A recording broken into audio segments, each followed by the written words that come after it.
Good afternoon, everyone. My name is Chetan Kulkarni, and I represent the Cognizant's Customer Solutions practice. I have been implementing loyalty solutions for airlines for quite some time and have a fair amount of experience in the travel vertical as such. As mentioned before, apologize for Dilip not being here due to the weather conditions on East Coast. So I would try and do as much justice as possible to his thoughts that he wanted to convey in this particular forum. And I hope that you all are nice to me. Thank you.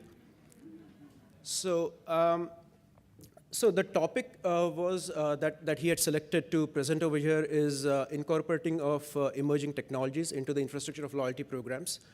If I could just start with the first slide that I have, which is based on customer advocacy, or what is our view of customer advocacy. And just to clarify, the presentation would not kind of be a sales pitch for Cognizant, though if time permits, I would try and squeeze in a couple of slides at the end of what Cognizant is and what we are doing.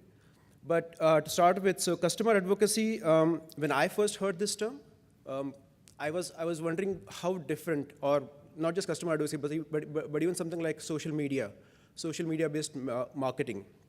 When I first heard this term, I was wondering how different would it be, or is it, from something that almost every one of us have been knowing for quite some time, which is an age-old kind of concept, which is basically called word-of-mouth publicity, right?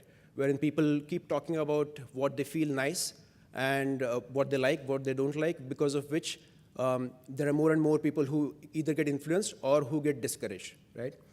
So I come from India, so I probably can give you an example of something from an Indian movie industry. Maybe people in the audience who are from that part of the world would probably be able to relate to that. So there was this movie in the early 1970s in India, which at the moment it hit the theaters, it was kind of panned by the critics all over. It was supposed to be a disaster, and it in fact started off as a disaster. The first week collections were extremely low, and people were just not willing to go. The producers had kind of given up on this particular movie, but for some reason, something mysterious started happening from the second and third week onwards, wherein there was a slow stream of people who started watching this movie, and the kind of group that watched this movie kept on growing day by day. So much so that within 2 months of time, it was declared to be the biggest hit of Indian film industry and has currently achieved more of a cult kind of status, something similar to what maybe Godfather has in the Hollywood, right? So, and just for my Indian friends, this movie was Sholay. So what really happened over here was, as I said, word of mouth publicity, wherein people, even in those days, maybe a first set of group of people just went and watched the movie. They liked it probably in spite of the critics panning it out completely. They told it to their friends, their relatives, their family, who in turn went and watched the movie, who liked it again. And the word of mouth just kept on growing, right? So coming back to my point of how different is customer advocacy or social media-based marketing different than the word of mouth kind of publicity? I mean, what we feel is it probably is a more glamorized, a lot more glorified version of the same thing. However, and definitely much more techno-savvy because of the kind of technologies that are involved in that. And that essentially is this slide that you are seeing. So if you look at the left-hand corner where we mentioned about consumption, satisfaction, and advocates, so that is where it all starts, right? Wherein I have, say for instance, if I take an old world example, wherein in a touristy kind of location, I have a new company who has started off a resort or a spa services, right? And they obviously get some set of customers who want to try out something new. These customers are quite happy with the services that are being offered to them. They are happy with the kind of attention that they are gaining.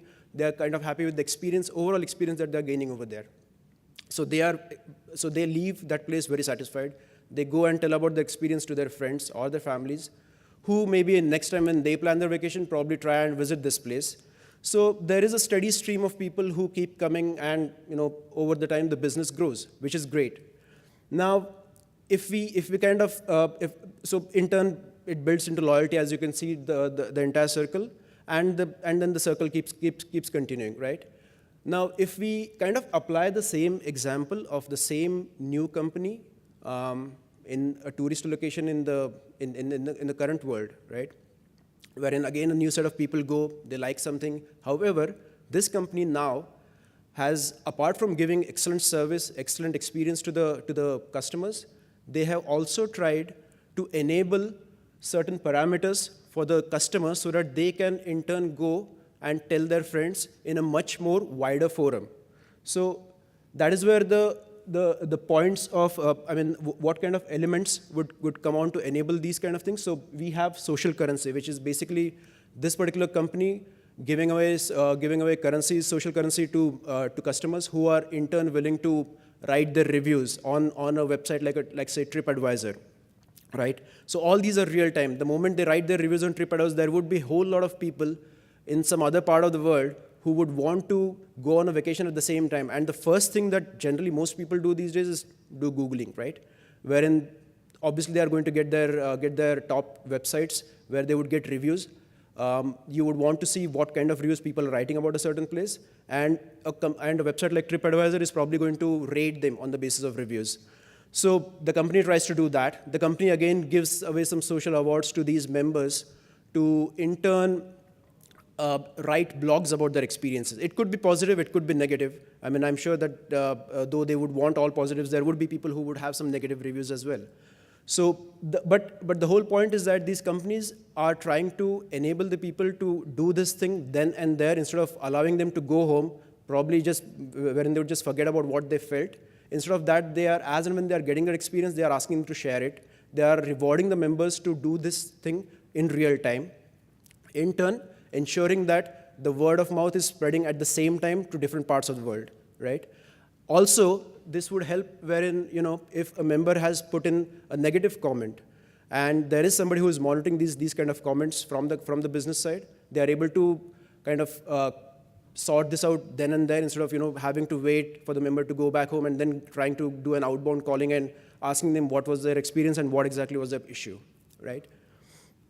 So that, and if you look at the top side, wherein you have value and trust built, so obviously if these things happen in the correct sense, you would have a value built for yourself, you would have the trust gained from the customer, which in turn is going to lead into more loyalty, which in turn is going to lead into much more wider loyalty for a much more wider group, and that in turn would again lead into more and more conversations about your brand, awareness about your brand, especially if you're new. That is kind of gold, right? I mean, as compared to a company which is already established.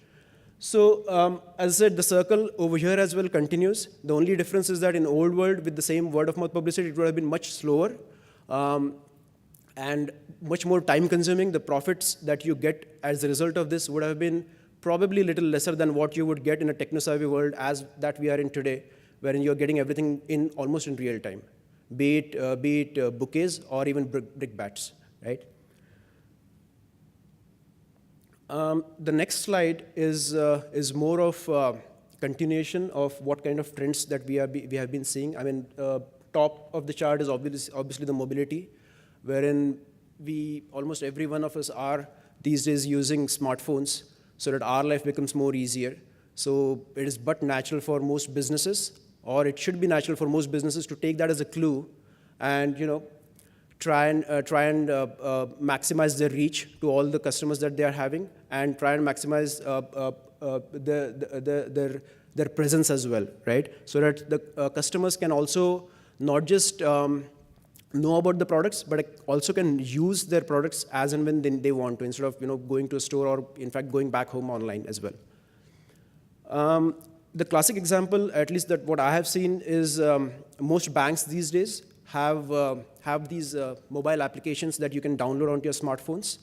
And the best part is that something which was seemingly mundane and routine, like depositing a check, is becomes so cool now. You just capture the image and deposit it then and there with the money being credited immediately, right? So that is one of the examples. The other could be a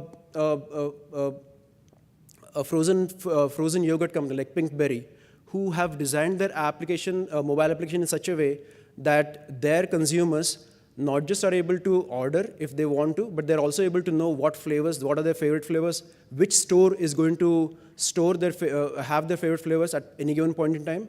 Apart from that, they would also have something like alerts, wherein they get constant alerts as to if you have selected a certain flavor, when is it that you would get it. So that was point in case for mobility applications. Then social media, of course, I have already spoken. You keep liking statuses. You keep putting your status updates on Facebook. You check in through Foursquare, and get discounts for checking in multiple times. You get badges wherein you keep checking in at different places multiple times. So that kind of adds up to your social capital as well. These social media based applications. Then the third one is cloud. I mean, cloud for loyalty. One obvious advantage as for any cloud application is that you don't have to put any upfront investment. You don't have to put any upfront investment in terms of infrastructure or even for that matter vendors or for that matter your staff. However, when it becomes even more interesting in case of loyalty, because for loyalty, apart from the regular infrastructure investment, most loyalty companies also have to have a lot of investment in terms of their currencies or the tier statuses that they would give. And there are a lot of small and medium scale businesses who probably would not want or would not have that much of capital to invest upfront, not just in infrastructure, but also in these tiers, currencies, and maintaining this entire thing, their programs. So for those kind of businesses, cloud-based loyalty as a service kind of makes a lot of difference. I mean, you don't have to invest anything at all. You are probably paying on the basis of per member usage, which kind of is cool to them. At the same time, they also know that if in case these kind of applications or these kind of business scenarios are not working out for them, it is easier for them to roll out of them as well, right? Instead of kind of writing off a lot of liability for that. The fourth one is analytics. We all know about the traditional analytics, wherein you have your operational data goes into your data warehouse after a day, and you have your reports built into all those things. This one is in terms of loyalty. I guess that obviously is one of the main mediums. But apart from that, you also have these near field communications based analytics, wherein say for instance a coffee shop has invested in a technology of this sort, wherein they have the data about some of their members who prefer a particular type of coffee, and based on some locational kind of softwares, they know that this person is somewhere in the vicinity. They can generate near real-time offers to them based on either rewards or discounts or whatever. In turn, driving more and more buying patterns from the consumers. Apart from the trends that I just mentioned, so if I could just from what we have been hearing from our customers as to what is it that they would want to have in terms of a loyalty framework, most customers are asking or have been looking for a kind of command center wherein a single group with a visibility, with an end-to-end visibility, is going to look after all possible marketing-related scenarios, wherein right from your promotions framework, wherein you know what your analytical data is giving to you, based on which you design your promotions, you offer them in real time, and then you get back the responses and tag it back to what was your main objective. You have advocate profiling. So most companies have now started realizing that it is not just a transactional based profile that a customer would have. It's not just that your most valued customer is the one who's probably going to buy more and more from you. It would also be those people who probably are not buying all that much, but who are definitely kind of who are probably the most ardent supporters whenever they have taken your service, because these are the guys who in turn are going to influence more and more people as to what you can achieve from this particular business. So it is not, so as I said, advocate profiling is more about profiling these kind of people, knowing what they're doing, and also rewarding as to based on how many people they are bringing into your business. Then of course you can use, you could have a command center for new product launches wherein you do some sort of analysis as to what your members want or what your customers want, And are you trying to incorporate those things into your new product launches? Apart from that, also ensuring that those customers who have given their feedback are aware as to what is it that you have incorporated based on their suggestions, which is kind of going to give them a feel-good factor about it, right? Then, of course, you have the loyalty buzz generation, which is basically around, so any loyalty program, whenever any company launches a loyalty program, it would always be based on certain principles. Say, for example, I was a part of an airlines implementation, which previously was onto a coalition kind of loyalty program. So they did not have their own customer base as such, which in turn, because of which they decided to go to launch their own loyalty program with a completely new set of enrollments from different members. But at the same time, they were very clear about one objective, that they did not want their people to be rewarded only if they are frequent flyers. They also wanted people to be rewarded if you're still not a frequent flyer, but if in case you're signing up for receiving some promotional material from the company, which in turn is going to ensure that you keep sending streams of information to these people. They would at some stage get converted onto people who are kind of start flying more and more, and then finally become frequent flyers. So for this kind of loyalty program launches, it is important that you generate the buzz of such kind of things. You ensure that people are aware of what the principles of this particular loyalty program are, so that you campaign them, you send out campaigns, you tell them that this is what our program is based on. So even if you are not really a frequent flyer, feel free to join in. We will ensure that you keep getting rewards for your engagement with the company. Then, of course, you have the loyalty threat management and real-time response, which is kind of tied to a certain extent, wherein, as I said before, it's very easy to use things like TripAdvisor or for that matter, blogs to ensure that people are engaged in your program. But it becomes a bit difficult if the same set of people start giving negative feedback. I mean, it could be because of multiple reasons. They could either be less aware of the realities, or they probably have had such bad experiences that they're just compelled to write about it, right? In that case, having a kind of command center wherein a single group is responsible for this would always ensure that you get real-time real-time updates about these kind of negative feedbacks. You act upon them immediately instead of allowing it to kind of blow it into into large proportions. The next trend is more around gamification. So wherein trying to tap into any person's most underlying desire to keep engaging in different type of competitions or different type of games while you are doing your regular business, so that they feel more and more engaged with the business.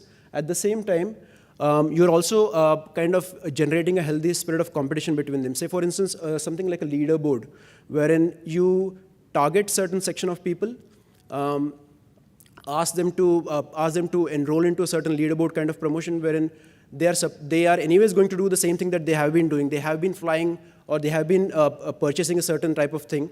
But now you're saying that, okay, you know what, we are going to keep tracking for a certain amount of duration what you are going to do in this particular duration, and we are always going to keep publishing the results onto our website, onto our corporate website, so that whenever a person logs into his or her account, they would always see a leaderboard kind of chart wherein they see whether they are at number 1 position, number 2 position, which in turn is kind of going to give them a competitive edge. It would certainly drive more and more buying behavior as well. And I would like to conclude with by saying that we have been talking about in most forums about external customers loyalty program, wherein we want more and more people to engage in our programs, bring in more business. But what about those people who are a part of your own organization, your own employees, your internal customers, right? So, and I'm sure most businesses are realizing that and there are more and more programs out there in the open. In fact, Cognizant has had our own loyalty program called WOW Points, which has been in landscape for quite some time, wherein we encourage our employees to engage more and more into the company, into different company aspects, be it being on the interview panel, be it for their own performance, but we keep awarding them certain different things which they can redeem at any stage. which in turn is obviously going to drive in employee loyalty. So with that, I think I would conclude my presentation. I would be more than happy to take any questions.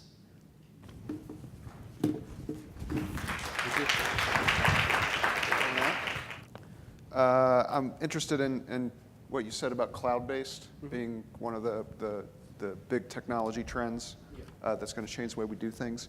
Obviously, there's been data security problems with the old model, right? I mean, even just a few weeks ago, we heard that Best Buy, Barnes & Noble had gotten hacked into, right?